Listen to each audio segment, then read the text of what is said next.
Hello everyone, I welcome you all to our official YouTube channel of BMD College of Education. We are moving forward to continue our subject Contemporary India and Education. इसमें total 4 unit है और unit first के हम सब topic 3 पहले की videos में कर चुके हैं. नाउ वी हैव सब topic 4 which is education and fundamental rights and duties article 14, 15, 16, 30 and 51A. मतलब कि हम इस टॉपिक में ये पढ़ेंगे कि हमारे फंडामेंटल राइट्स कौन कौन से हैं और क्या हैं, फंडामेंटल ड्यूटीज़ क्या है और उससे उनसे सबसे रिलेटेड जो हमारे पास प्रोविजंस हैं या फिर जो हमारे पास आर्टिकल्स हैं मेंशन हमारे कॉन्स्टिट्यूशन में, वो सब क्या है वो हम पढ़ेंगे. ठीक है, so let's start our topic. Education and fundamental rights and duties. Right to freedom of religion article 25 to 28. धर्म की स्वतंत्रता का अधिकार हमें अनुच्छेद 25 से 28 में दिया गया है. India is a secular state and the state has no religion of its own. Bharat एक धर्मनिरपेक्ष राज्य है और राज्य का कोई अपना धर्म नहीं होता.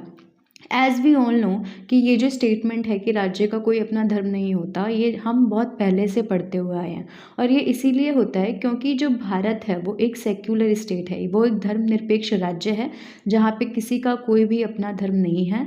कोई भी इंसान चाहे वो किसी भी प्रकार का धर्म फॉलो कर सकता है, किसी भी प्रकार के धर्म का प्रचार प्रसार कर सकता है. All religion are treated equally by the state. राज्य सभी धर्मों को बराबर अधिकार देगा और बराबर तरीके से ट्रीट करेगा. यानी कि जैसे एक स्टेट है उसमें बहुत सारे लोग अलग अलग रिलीजन के रह रहे हैं, तो स्टेट स्पेसिफिकली किसी भी एक रिलीजन को प्रमोट नहीं करके सबको इक्वली ट्रीट करेगा. Even citizens has the freedom to profess, practice and propagate religion. यानी कि प्रत्येक नागरिक को धर्म को मानने, आचरण करने और प्रचार करने की स्वतंत्रता है. धर्म की स्वतंत्रता हमें ये भी अधिकार देती है कि हम कोई भी धर्म अपना सकते हैं, उसका प्रचार कर सकते हैं, उसका आचरण कर सकते हैं. मतलब अगर हम ऐसा करेंगे तो हमें इससे रिलेटेड हमारे ऊपर कोई भी कानूनी कार्रवाई नहीं होगी. हम हक से कह सकते हैं कि ये हमारा एक मौलिक अधिकार है. Religious communities can establish charitable institutions. धार्मिक समुदाय अपने धर्मांतर संस्थान स्थापित कर सकते हैं. यानी कि कुछ ऐसे ग्रुप ऑफ पीपल जो किसी एक ही रिलीजन को फॉलो कर रहे हैं, वो अपने रिलीजन से रिलेटेड कोई टेम्पल खोलना चाहते हैं या फिर कोई इंस्टीट्यूशन खोलना चाहते हैं तो वो फ्री होकर खोल सकते हैं. उन पर कोई भी किसी भी प्रकार की पाबंदी नहीं लगाई गई है. क्यों? क्योंकि उनके पास धर्म की स्वतंत्रता का अधिकार है अनुच्छेद 25 से 28 के अंतर्गत. राज्य द्वारा संचालित संस्थानों में धार्मिक शिक्षा नहीं दी जा सकती है. बट एक और सिचुएशन में देखने को मिलती है कि कोई ऐसा इंस्टीट्यूशन या फिर कोई ऐसी जगह जो राज्य के द्वारा चलाई जा रही हो, तो उसमें राज्य पर्टिकुलरली किसी भी एक धर्म की शिक्षा नहीं देगा. या तो वो धर्म की शिक्षा ही नहीं देगा और अगर देगा तो किसी भी एक की नहीं देगा, उसे इक्वली सारे धर्मों को ट्रीट करना चाहिए. तो ये बोला गया है कि राज्य द्वारा संचालित संस्थानों में धार्मिक शिक्षा नहीं दी जा सकती है. यहाँ पे आप अगर कोशिश करेंगे कि आप हिंदू धर्म, मुस्लिम, सिख या किसी भी प्रकार के धर्म के बारे में कुछ बात करें या फिर थोड़ा सा उनके सिलेबस में से रिलेटेड कुछ ऐड कर दें, तो आप ऐसा नहीं कर सकते हो. बिकॉज जो राज्य है उसका कोई अपना धर्म नहीं होता, तो धर्म नहीं है तो वो किसी धर्म को प्रमोट भी नहीं कर सकता. Then we have right to constitutional remedy. संवैधानिक उपचारों का अधिकार अनुच्छेद 32. आप सभी जानते होंगे कि डॉक्टर BR अम्बेडकर जी ने इस पर्टिकुलरली इस आर्टिकल 32 को क्या बोला था? संविधान की आत्मा और दिल कहा था. ये क्यों कहा था? क्योंकि उपचार के बिना मौलिक अधिकार निरर्थक है. यानी कि जैसे हम लोग भी कभी बीमार हो जाते हैं तो हमें हमेशा डॉक्टर की ज़रूरत होती है या फिर हमें कुछ ऐसे घरेलू उपाय की दवाइयाँ हो गई, औषधि हो गई, उसकी ज़रूरत पड़ती है. क्योंकि अगर वो नहीं होगा तो फिर हम शायद अच्छे से कभी ठीक हो ही नहीं पाएंगे या फिर हम मर जाएंगे. तो कह सकते हैं कि वो हमारा एक बहुत ही मेन फैक्टर होता है अगर हम अपनी मेडिसिन्स को देखें. तो इसी प्रकार से ये जो हमारा आर्टिकल 32 है, ये बोला गया है कि उपचार के बिना मौलिक अधिकार निरर्थक है. हमारे पास सारे मौलिक अधिकार हैं बट ये मौलिक अधिकार नहीं है, तो इसका मतलब उनके होने का कोई फ़ायदा ही नहीं है. Citizens can approach the court directly for the protection of the rights. नागरिक अपने अधिकारों की रक्षा के लिए सीधे न्यायालय जा सकते हैं. अब ऐसा क्यों बोला गया है कि अगर आर्टिकल 32 नहीं है तो बाकी के सारे मौलिक अधिकार में कुछ भी नहीं माने जाएंगे? क्योंकि अगर आपके किसी भी मौलिक अधिकार का हनन होता है तो आपके पास अनुच्छेद 32 के अंतर्गत ये अधिकार है कि आप सुप्रीम कोर्ट में जाके ये बोल सकते हैं कि आपके इस मौलिक अधिकार का हनन हुआ है और आपको वो अपना जो अधिकार है वो वापस दिलाया जाए। और अगर आप सुप्रीम कोर्ट के पास जा रहे हैं और सुप्रीम कोर्ट आपसे कहता है कि आपके पास क्या राइट है, तब आप बोलेंगे कि मेरे पास ये है, मेरे पास right to constitutional remedies article 32 है। दैट इज़ वाई हमने ये बहुत बड़ी स्टेटमेंट पहले दी है कि ये जो हमारा आर्टिकल 32 है, अगर वो नहीं है तो हमारे बाकी के जो मौलिक अधिकार है वो कुछ भी नहीं माने जाएंगे। न्यायालय मौलिक अधिकारों के प्रवर्तन हेतु रिट जारी कर सकता है। एज वी ऑल नो कि अगर हम कोर्ट में जाते हैं तो, और अगर हम इससे रिलेटेड जा रहे हैं कि हमारे किसी भी अधिकार का हनन हुआ है, तो हमारा जो कोर्ट है वो रिट जारी कर सकता है। आपातकाल में यह अधिकार निलंबित नहीं किया जा सकता। There are some certain situations जिसमें कि ये जो हमारा अधिकार है वो निलंबित किया जा सकता है, जो कि कुछ केसेस होते हैं। लाइक हमारे देश में अगर इमरजेंसी लगी है तो हमारा ये अधिकार निलंबित किया जा सकता है, सिवाय अनुच्छेद 20 और 21 को छोड़ के, जो कि हमारी जीवन जीने की स्वतंत्रता है। ऐसा नहीं है कि हम इमरजेंसी आ गई तो हमने सांस लेना ही बंद कर दिया या फिर जीना ही छोड़ दिया। इसीलिए केवल इन दो आर्टिकल्स को छोड़ के अगर इमरजेंसी लगता है तो इवन दो ये भी आर्टिकल जो है वो सरकार के द्वारा निलंबित किया जा सकता है। फिर आता है एजुकेशन ऑफ वुमेन आर्टिकल 15, महिलाओं की शिक्षा अनुच्छेद 15।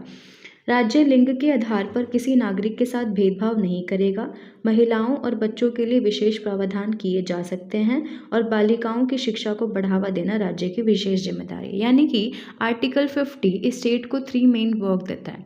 ठीक है, पहला काम वो बोल रहा है कि भेदभाव नहीं करेगा किसी के साथ भी, कोई भी किसी भी प्रकार का डिस्क्रिमिनेशन नहीं होगा किसी भी आधार पर और किसी के साथ।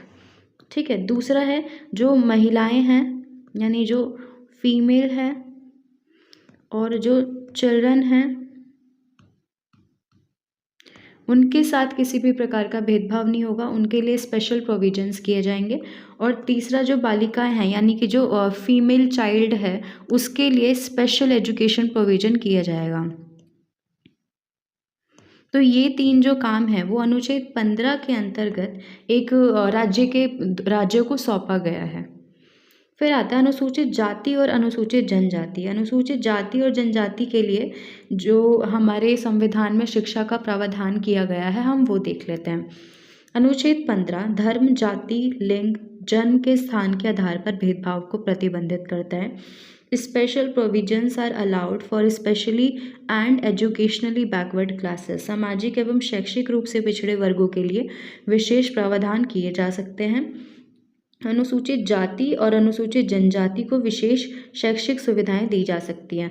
यानी कि ये बोला गया है कि पहले तो अनुच्छेद 15 के अंतर्गत जो सरकार है वो किसी भी इंसान के साथ उसके धर्म, जाति, लिंग, जन्म स्थान के आधार पर भेदभाव नहीं करेगी। दूसरा है कि जो समाज के पिछड़े वर्ग हैं सामाजिक रूप से और शैक्षिक रूप से, उसके उन सबके लिए विशेष प्रावधान किए जाएंगे। और तीसरा है अनुसूचित जाति और जनजाति, उनको उनकी शिक्षा से संबंधित कुछ स्पेशल प्रोविजन प्रोवाइड कराए जाएंगे।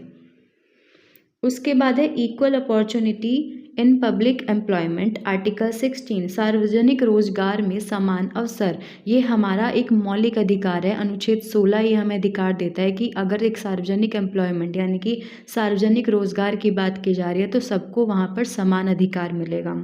There shall be equality of opportunity for all citizens in public employment.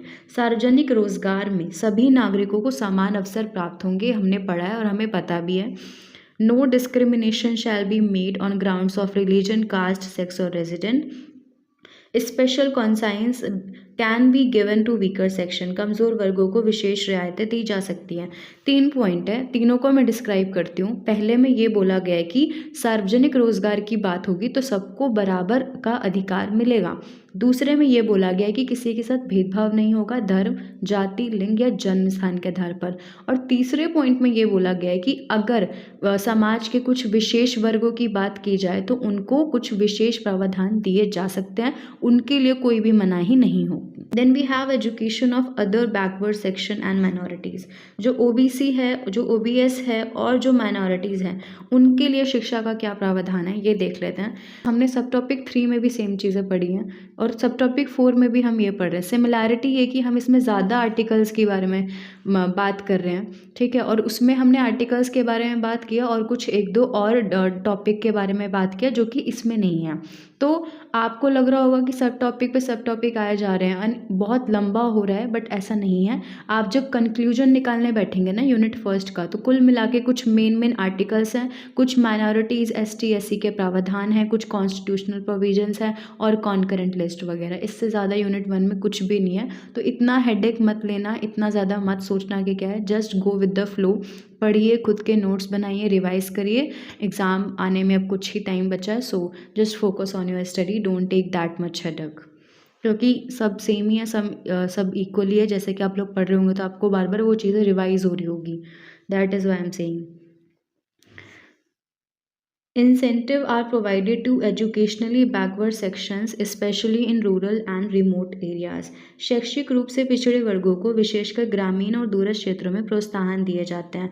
यानी कि ऐसे लोग जो कि हर चीज़ में पीछे हैं, जो साथ ही साथ पढ़ाई में पीछे हैं, तो उनको प्रोत्साहन दिया जाता है कि आपको आगे आना चाहिए, आपके लिए हमने ये प्रावधान किया है, तो आप वो सब कर सकते हैं।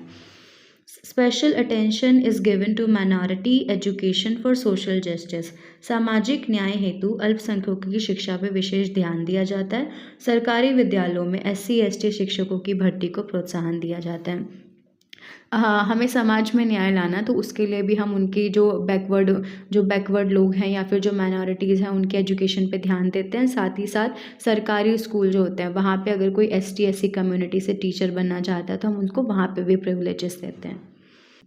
Then we have fundamental duties, article 51A। हमारे पास कुछ मौलिक कर्तव्य भी हैं जो अनुच्छेद 51A के अंदर दिखाए गए हैं। मौलिक कर्तव्य 42वें संविधान संशोधन द्वारा जोड़ा गया। 42nd कॉन्स्टिट्यूशनल अमेंडमेंट के थ्रू हमने अपने फंडामेंटल ड्यूटीज़ को हमारे कॉन्स्टिट्यूशन में ऐड किया।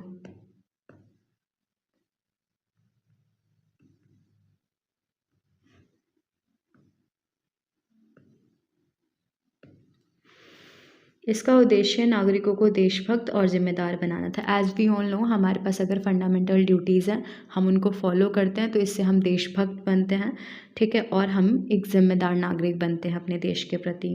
मेजर फंडामेंटल ड्यूटीज़ की अगर हम बात करें तो आता है संविधान, राष्ट्रीय ध्वज और राष्ट्रीय गान का सम्मान करना, भारत की एकता अखंडता को बनाए रखना, यूनिटी और इंटीग्रिटी की ध्यान रखना, प्रमोट हार्मनी एंड ब्रदरहुड, सद्भाव और भाईचारे को बढ़ावा देना, और साथ में महिलाओं की गरिमा के विरुद्ध प्रथाओं का त्याग करना। ऐसी कुछ प्रथाएं बनाई गई हैं महिलाओं के लिए कि जो महिलाओं को समाज में और नीचे लेके जा रही है, समाज में उनका जो स्तर है वो और नीचे कर रही है, तो उसके अगेंस्ट जाके आवाज़ उठाना भी हमारा एक मौलिक कर्तव्य है।